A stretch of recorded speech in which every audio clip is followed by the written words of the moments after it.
Alhamdulillah wassalatu wassalamu ala Rasulillah wa ala alihi wa sahbihi wa man tabi'ahum bi ihsanin ila yaumil qiyamah. Qala Allah ta'ala fil Qur'anil 'azim, ya ayyuhalladzina amanu taqullaha haqqa tuqatih wa la tamutunna illa wa antum muslimun, amma ba'd. Mohon maaf jika telat. Saya pikir bukan saya. Tadi kalau nggak buka handphone, ini nggak tahu. Baik, kita lanjutkan pembacaan kitab Syarah Al-Usul Ats-Tsalatsah. Qala al-musannif rahimahullah, musannif berkata, "I'lam rahimakallahu annahu yajibu 'alaina ta'allumu arba'i masail."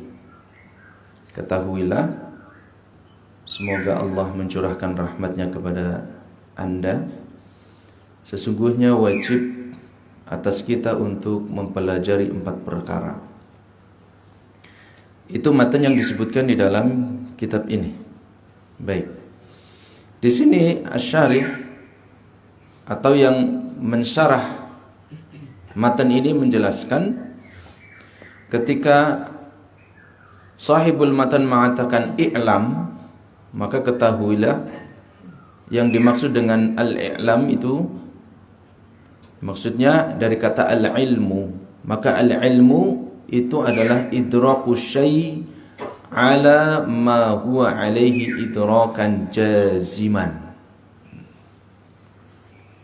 Jadi pengetahuan itu ada levelnya, Bapak Ibu sekalian. Pengetahuan seseorang itu ada tingkatannya. Maka ketika di sini sahibul matan dia mengatakan i'lam, yang dimaksud itu adalah mengetahui sesuatu di mana pengetahuan tersebut adalah idrakan jaziman, sesuatu yang kokoh, yang tidak ada keraguan di dalamnya. Jadi ketika beliau mengatakan i'lam rahimakallah, ketahuilah, ilmuilah, maksudnya pengetahuan yang sempurna. Kemudian beliau di sini menjelaskan tadi level atau tingkat pengetahuan seseorang itu ada 6. Wa maratibul idraki sittun. Tingkat pengetahuan seseorang itu ada 6. Al-ula, yang pertama, al-ilmu.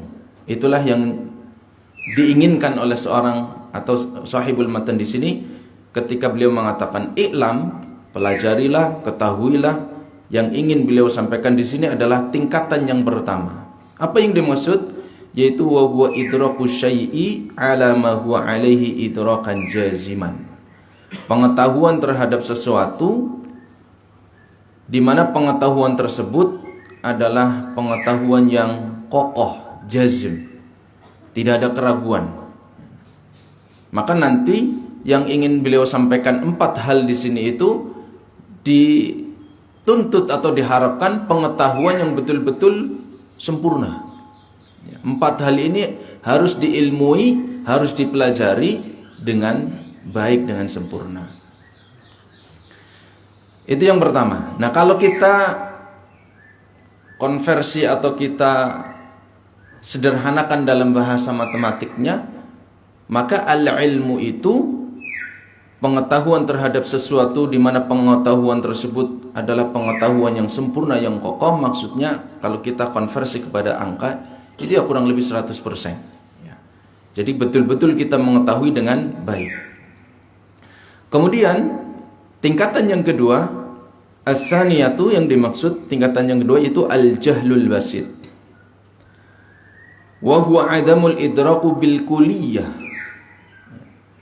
Kebodohan yang tipis. Kebodohan, bodoh, tidak tahu. Jadi lawan dari al-ilmu itu al-jahlu. Jadi tingkatan yang paling atas itu namanya al-ilmu. Kemudian yang paling di bawahnya itu ada namanya al-jahlul basit, bodoh tapi bodohnya masih garis tipis gitu. Pengetahuan, ketidaktahuan terhadap sesuatu. Makanya di sini dikatakan bahwa al-jahlul basit itu wa huwa adamul idraku bil kulliyah. Dia tidak tahu terhadap objek sesuatu tapi secara keseluruhan. Tapi ini masih dalam batas garis tipis. Garis tipis artinya masih ada level yang lebih parah dari itu. Ketidaktahuan seseorang terhadap sesuatu ada yang lebih parah. Ya. Maka di sini diistilahkan dalam bahasa lainnya yaitu la ta'lam wa ta'lam annaka la ta'lam. Jadi Anda tidak mengetahui sesuatu tapi Anda itu sadar kalau Anda tidak mengetahui. Ada kesadaran diri situ. Maka itu dimaksud dengan al-jahlul basit. Kita nggak tahu terhadap sesuatu, tapi kita sadar diri bahwa kita memang nggak tahu. Ada pengakuan di situ. Itu yang dimaksud dengan al-jahlu al-basit. Kemudian as-salisatu, tingkatan yang ketiga disebut dengan al-jahlul murakkab. Ketidaktahuan yang atau kebodohan yang berlipat. Murakkab itu artinya berlipat. Wa huwa idraku syai' ala wajhin yukhallifu ma huwa alaihi. Ya. Mengetahui sesuatu tapi dari kebalikan hakikatnya. Ya. Misalkan kita mengatakan bahwa buku ini berwarna putih. Kemudian ada datang orang mengatakan buku ini berwarna hitam. Kebalikan dari hakikatnya. Itu namanya disebut dengan al-jahlul murakkab. Ya. Maka dalam istilah lain dikatakan la ta'lam wa anta la ta'lam annaka la ta'lam.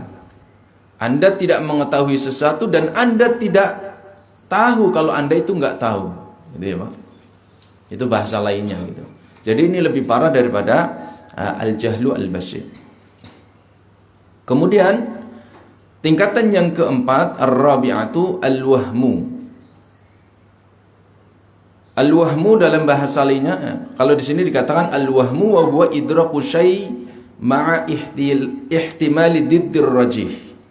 Pengetahuan terhadap sesuatu yang di situ masih mengandung unsur keraguan, kemungkinan-kemungkinan. Jadi dia tidak meyakini 100%. Ya kurang lebih antara satu, kalau kita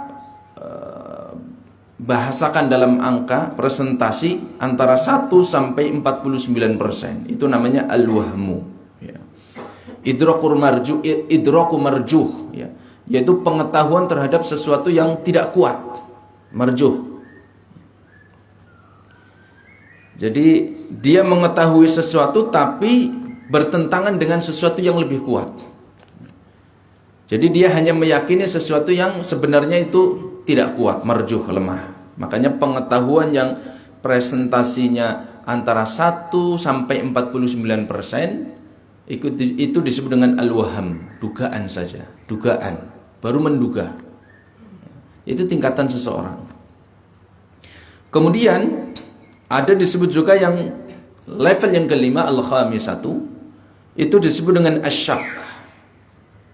Asyaku wa huwa idraku syai' ma'a ihtimali musawwin.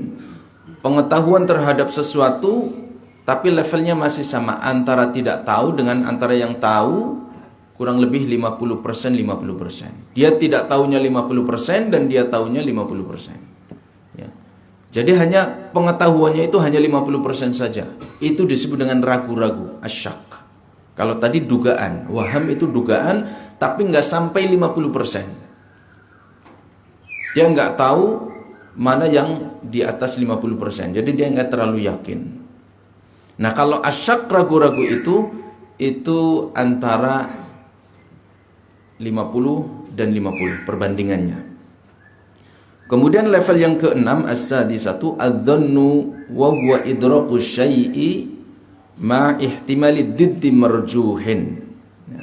Jadi dzon ini dugaan yang lebih tinggi di atas keraguan-raguan. Jadi dia menduga atau apa ya istilahnya, berasumsi, beranggapan, tapi anggapannya itu lebih dari hanya sekedar ragu-ragu, di atas 50%, tapi tidak sampai 100%. Maka ini disebut dengan adzon, dzon, gitu ya.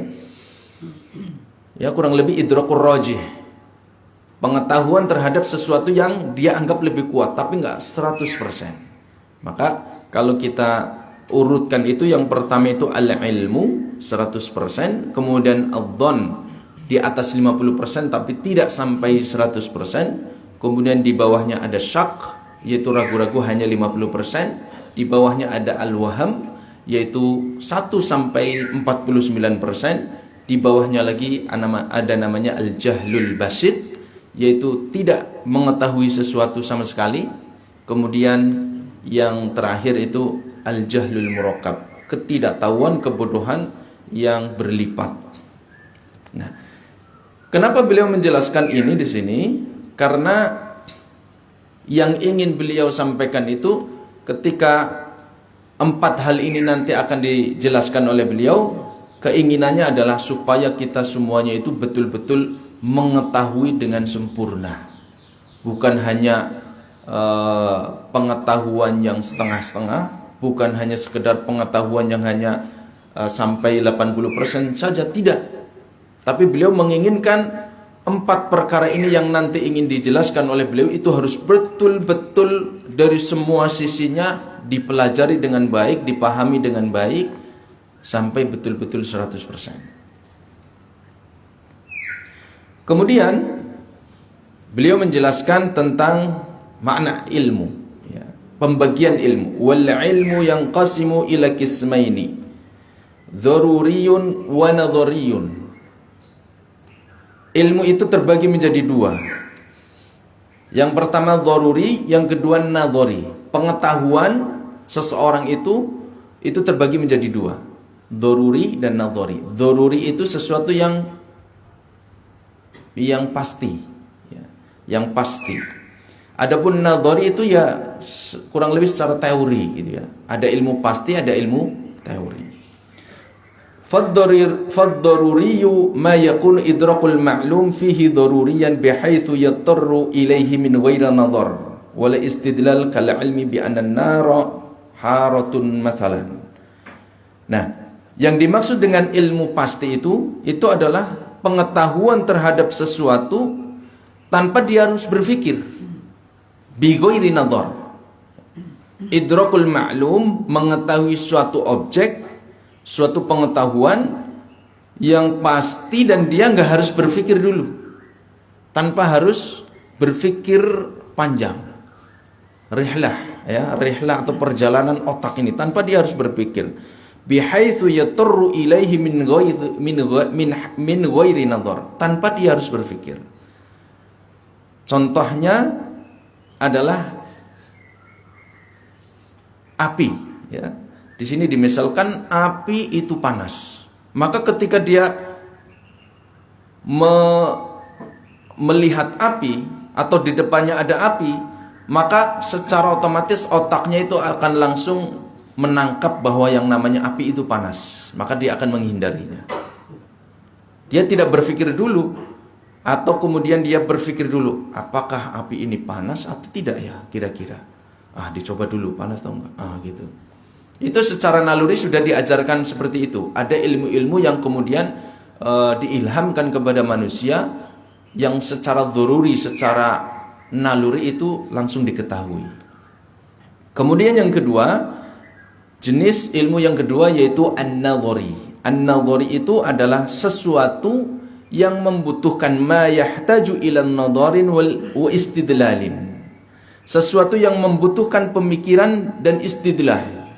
Ya, argumentasi, cara mengambil kesimpulan dari ilmu tersebut atau dari objek tersebut. Contohnya al-ilmu bi wujubin niyati fil wudu, ya, yaitu wajibnya niat, pengetahuan atau ilmu tentang wajibnya niat ketika berwudu.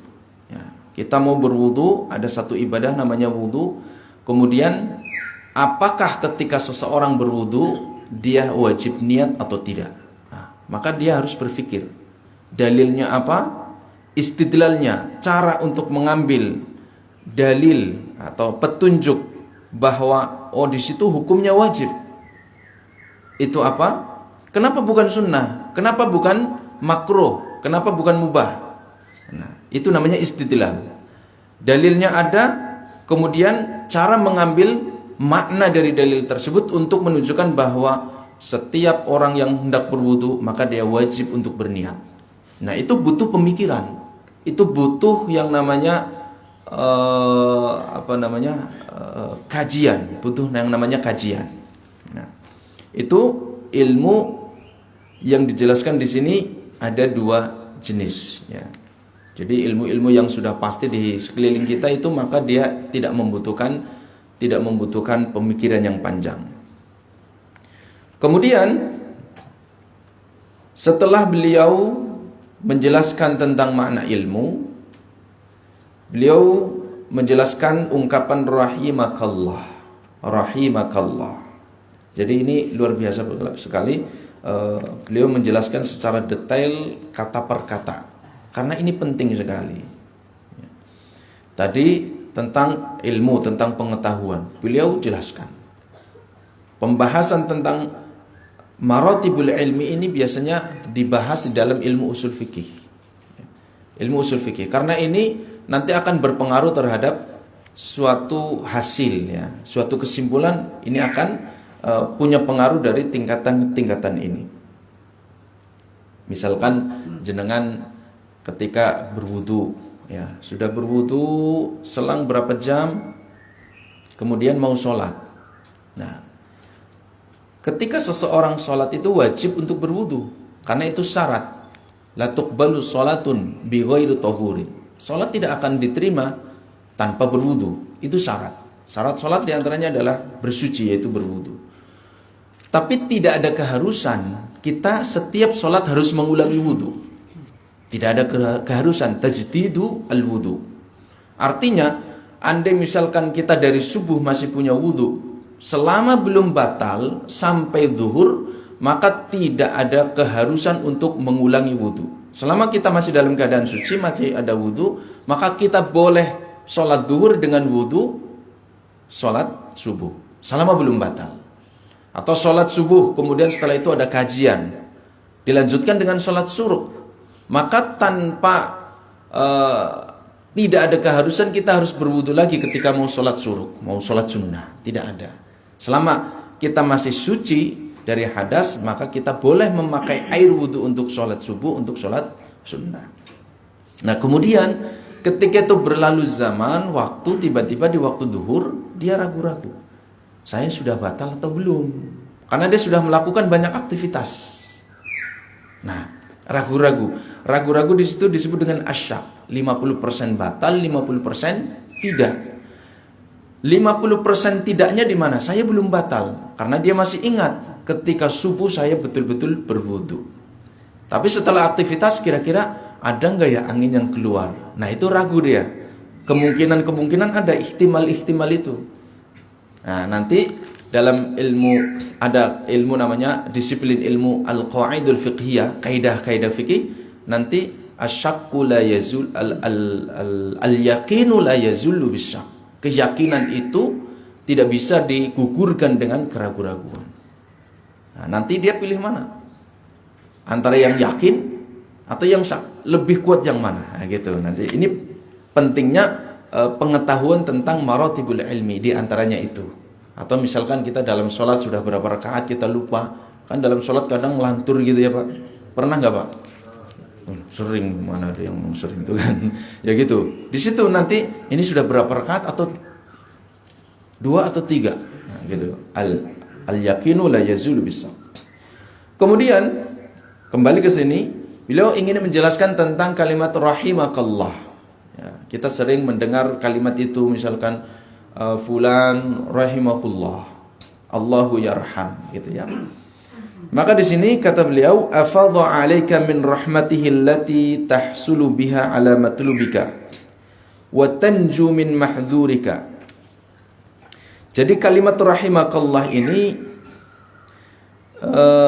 adalah sebuah ungkapan doa yang dengan doa tersebut beliau ingin dengan doa itu agar kita mendapatkan apa yang kita inginkan, alamatul bika, dan kita terhindar dari apa yang kita tidak inginkan. Jadi ini penting. Yarhamukallah, ya, rahimahullah, itu adalah sebuah ungkapan doa. Semoga Allah merahmati kalian, semoga Allah merahmati beliau. Itu adalah ungkapan doa yang kurang lebih di sini dijelaskan bahwa dengan ungkapan tersebut semoga Allah merahmati Anda, maksudnya adalah dengan rahmat Allah itu Allah akan mengkaruniakan kepada Anda, yaitu berupa Anda mendapatkan apa yang Anda inginkan dan Anda terhindar dari sesuatu yang tidak Anda inginkan. Fal makna ghafarallahu laka ma madha min dhunubika wa waffaqaka wa asamaka fima yastaqbilu minha. Hadza idza afradatir rahmah.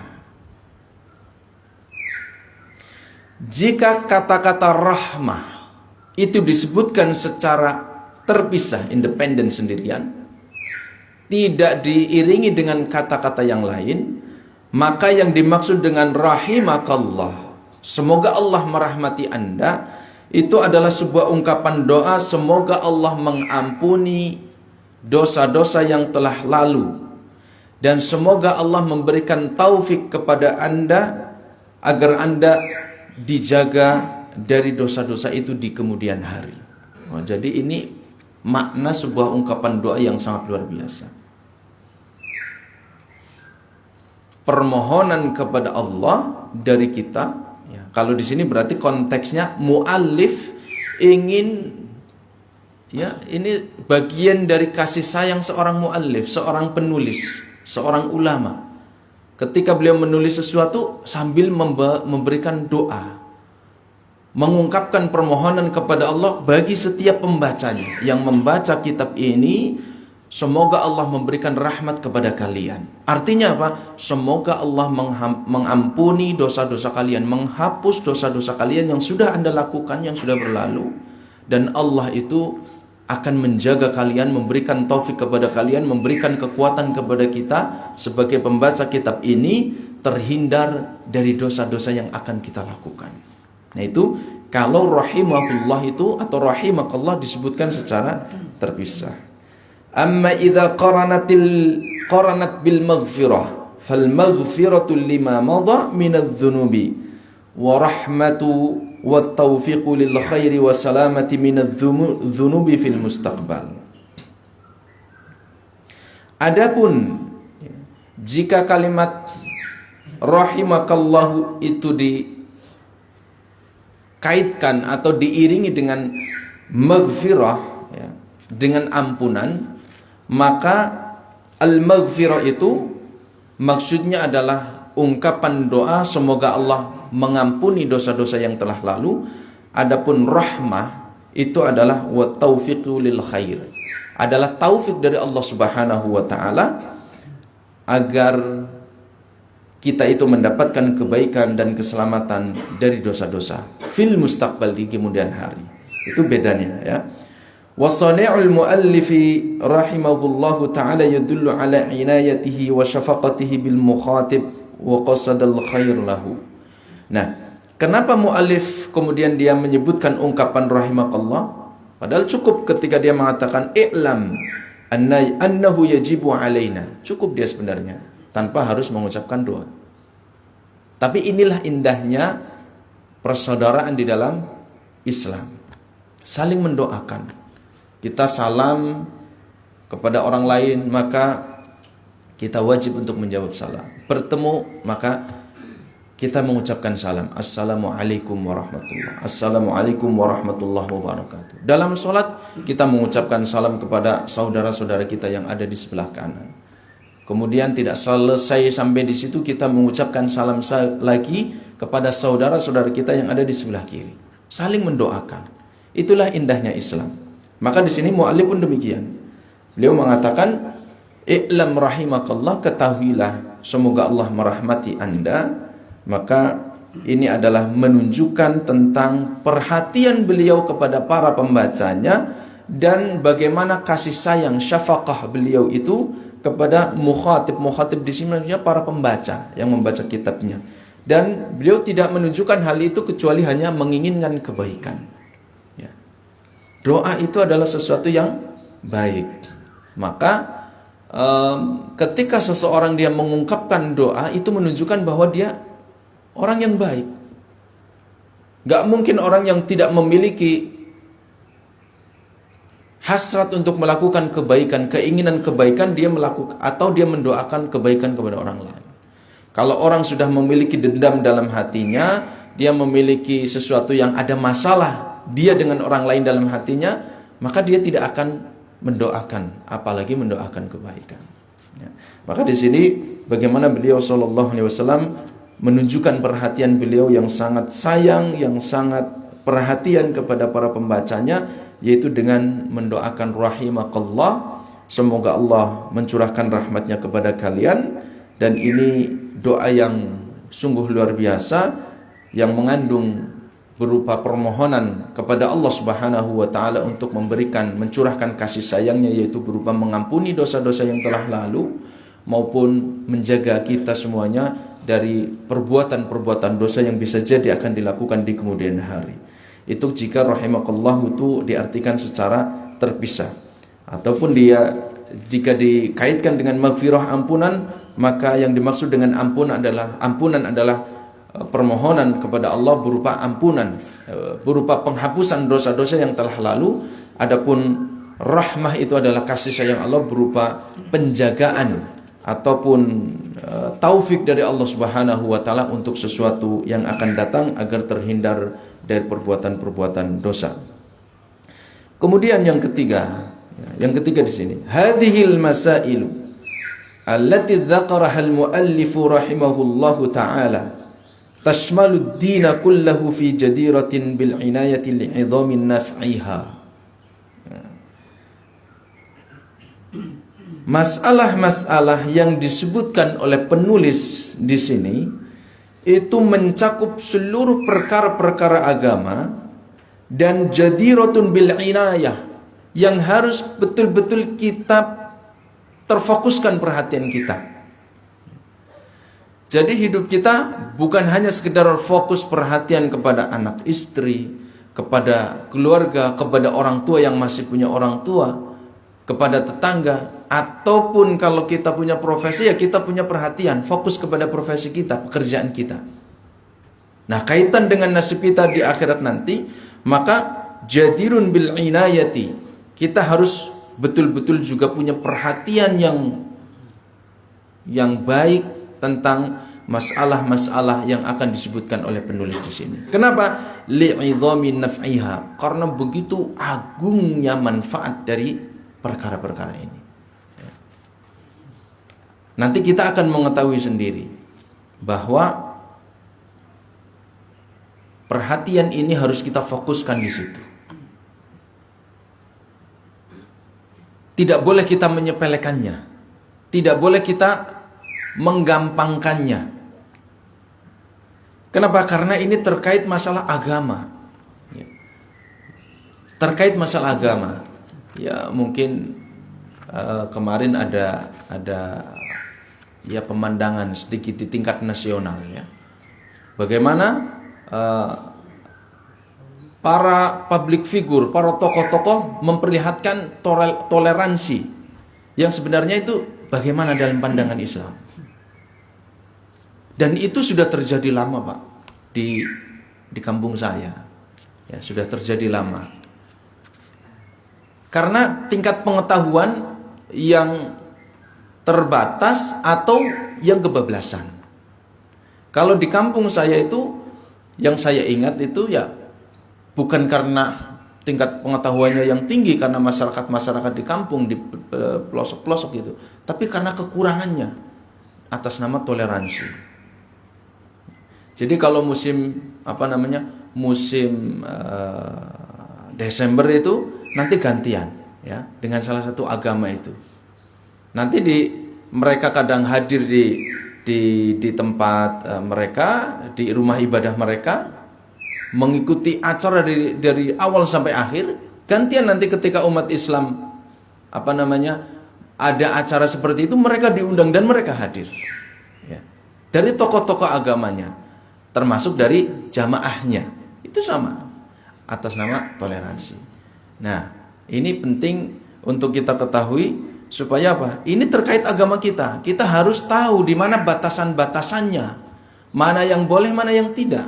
Nah, kalau ini dilakukan oleh tokoh-tokoh agama, kemudian dilakukan oleh tokoh-tokoh tingkat nasional, nah ini kan nanti akan menjadi justifikasi, menjadi pembenaran bagi khalayak secara umum, bagi orang-orang yang awam gitu ya. Makanya kita perlu pelajari di situ supaya kita kita mengetahui ada agama-agama lain selain agama Islam, tapi kita harus yakin inna dina indallahil Islam, bahwa agama yang diridhoi di sisi Allah adalah al-Islam, tapi ada di situ bagaimana batasan-batasannya ketika kita berkomunikasi dengan pemeluk-pemeluk agama lain. Nah, kalau kemarin ya sepertinya itu banyak perlu dikoreksi lah ya. Perlu dikoreksi. Ya. Kita tidak ekstrim dalam artian tidak boleh artinya kita berjumpa dengan orang-orang kafir, orang-orang di luar Islam, non muslim, kita tidak berjabat tangan atau apa. Enggak. Interaksi dunia biasa ada. Tapi kalau sudah terkait masalah keyakinan, masalah agama, masalah ibadah-ibadah, masalah yang menjadi keyakinan kita, menjadi keyakinan mereka, nah di situ ini harus betul-betul dipelajari. Nah, masail di sini oleh beliau rahimahullah disebutkan kita harus punya perhatian di dalamnya tentang pengetahuan 4 masalah ini, karena ini masalah agama kita.